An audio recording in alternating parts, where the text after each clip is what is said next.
India और यूरोपीय union यानी कि ईयूए की ट्रेड डील हुई, लेकिन आखिरकार भारत ने ऐसा क्यों कहा कि ना अब ट्रंप की ज़रूरत है ना एफआईआई का डर। भारत ने एक तीर से कई सारे निशाने आखिरकार क्यों साधे। नमस्कार, आप देख रहे हैं न्यूज़ 18 का डिजिटल प्लेटफॉर्म। मैं हूं आपके साथ श्रुति श्रीवास्तव। इंडिया यूरोपीय यूनियन ट्रेड डील, जिसे मदर ऑफ ऑल डील भी कहा जा रहा है, ये दुनिया के लिए किसी मिसाल से कम नहीं, वो भी ऐसे समय में जब ट्रंप का टैरिफ दुनिया की तमाम इकोनॉमीज को हिलाने में लगा है, दुनिया की सप्लाई चेन को बुरी तरह से डिस्टर्ब कर रहा है। अब सवाल यह है कि आखिर इस डील से भारत को क्या फ़ायदा होगा। हम जिस फायदे की बात कर रहे हैं वो पूरी तरह से अलग है, क्योंकि भारत ने ईयू यानी कि यूरोपीय यूनियन के साथ फ्री ट्रेड कर एक तीर से कई निशानों को साधने की कोशिश की है। अगर शुरुआत अमेरिका और ट्रंप से करें तो 50% टैरिफ से होने वाले नुकसान की भरपाई ईयू ट्रेड डील से हो सकती है। इस डील से अमेरिकी राष्ट्रपति डोनाल्ड ट्रंप पर भारत के साथ ट्रेड डील करने का दबाव बढ़ सकता है, वो भी कोई बिना शर्त लगाए। लगातार गिरते रुपए को बड़ा सहारा मिल सकता है। मंगलवार और अब बुधवार की रुपए की तेजी इस बात की ओर इशारा भी कर रही है। वहीं दूसरी ओर शेयर बाजार में तेजी का माहौल एक बार फिर से बन सकता है। मंगलवार को यानी कि 27 जनवरी को आखिरी वक्त की तेजी और बुधवार को तेजी का माहौल इस बात का सबूत है। साथ ही विदेशी निवेशकों का रुख एक बार फिर से भारत की ओर आ सकता है। वैसे बुधवार को विदेशी निवेशकों ने 3000 करोड़ रुपए से ज्यादा की मुनाफा वसूली की थी। तो आइए इसे जरा विस्तार से समझने की हम कोशिश करते हैं। जब अमेरिका ने भारत पर 50% टैरिफ लगाया था, तब भारत को काफ़ी नुकसान होने का अनुमान लगाया गया था। काफ़ी नुकसान हुआ भी। उसके बाद भी अमेरिका भारत के लिए एक अहम बाजार बना हुआ है, लेकिन भारत का एक्सपोर्ट कम हुआ है। आंकड़ों को देखें तो जब मौजूद फाइनेंशियल ईयर की शुरुआत हुई थी, तब अप्रैल में भारत का एक्सपोर्ट 8.4 बिलियन डॉलर का था, जो कि दिसंबर के महीने में कम होकर 6.88 बिलियन डॉलर पर आ गया। इसका मतलब है कि नुकसान हुआ है। अब भारत और यूरोपीय यूनियन की ट्रेड डील देश के अलग अलग राज्यों के लिए करीब 6.4 लाख करोड़ रुपए के एक्सपोर्ट के रास्ते खोल रही है। इसका मतलब है कि इस ट्रेड डील से न सिर्फ भारत के नुकसान की भरपाई होगी, बल्कि देश को फायदा भी होगा।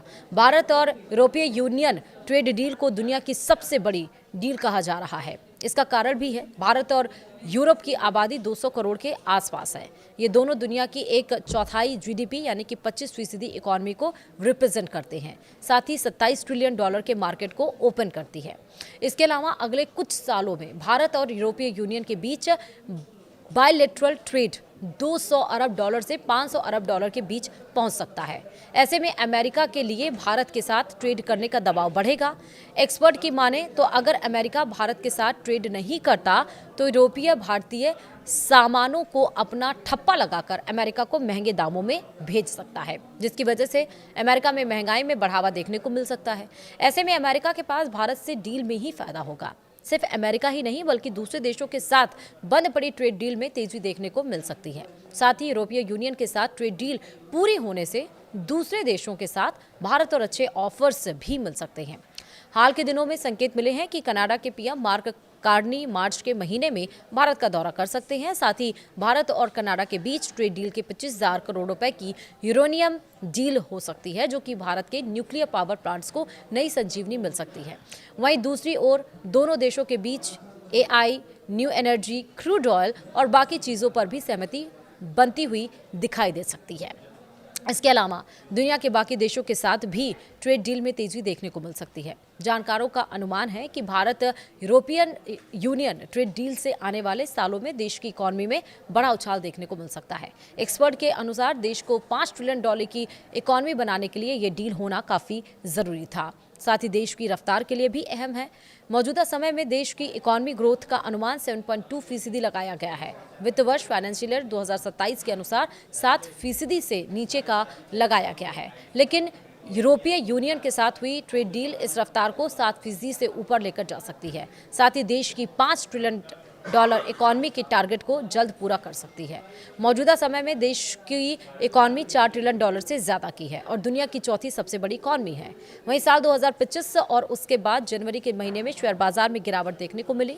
मौजूदा महीने में सेंसेक्स में करीब 4% की गिरावट देखने को मिल चुकी है, जबकि निफ्टी 50 से लेकर 3.5 फीसदी तक नीचे टूट चुका है। उसका बड़ा कारण ट्रंप टैरिफ और उसका पड़ने वाला असर है। लेकिन यूरोपीय यूनियन के साथ ट्रेड डील से शेयर बाजार में तेजी देखने को मिल सकती है। इसका उदाहरण मंगलवार को भी देखने को मिला, जब शेयर बाजार बंद होने से पहले एक्सपायरी ट्रेड खत्म होने के बाद 300 से ज्यादा अंकों की तेजी देखने को मिली। वहीं दूसरी ओर बुधवार को भी सेंसेक्स में करीब 650 अंकों का इजाफा देखने को मिला। अब ट्रंप टैरिफ की वजह से भारतीय रुपये को सबसे ज्यादा नुकसान पहुंचा है। आंकड़ों को देखें तो साल 2025 में रुपए में 5% से ज्यादा की गिरावट देखने को मिली और नए साल के जनवरी के महीने में डॉलर के मुकाबले 2% से ज्यादा की गिरावट देखने को मिल चुकी है। लेकिन जब से यूरोपीय यूनियन के साथ ट्रेड डील हुई है, उसके बाद से रुपए में तेजी का माहौल बना हुआ है। मंगलवार यानी कि 27 जनवरी डॉलर के मुकाबले रुपए में 22 पैसे की तेजी देखने को मिली थी और बुधवार को भी कारोबारी सत्र के दरमियान रुपए में 11 पैसे की तेजी देखने को मिल रही है। जानकारों की माने तो अगर आने वाले दिनों में आरबीआई करेंसी मार्केट में हस्तक्षेप करता है तो रुपया 91 के लेवल से उभरते हुए 90.8 के लेवल पर मजबूत हो सकती है। तो इसी तरह एक तीर से कई सारे निशाने भारत ने साधे हैं। देखना होगा कि इसका रिएक्शन अब ट्रंप क्या देते हैं। वीडियो में इतना ही। नमस्कार।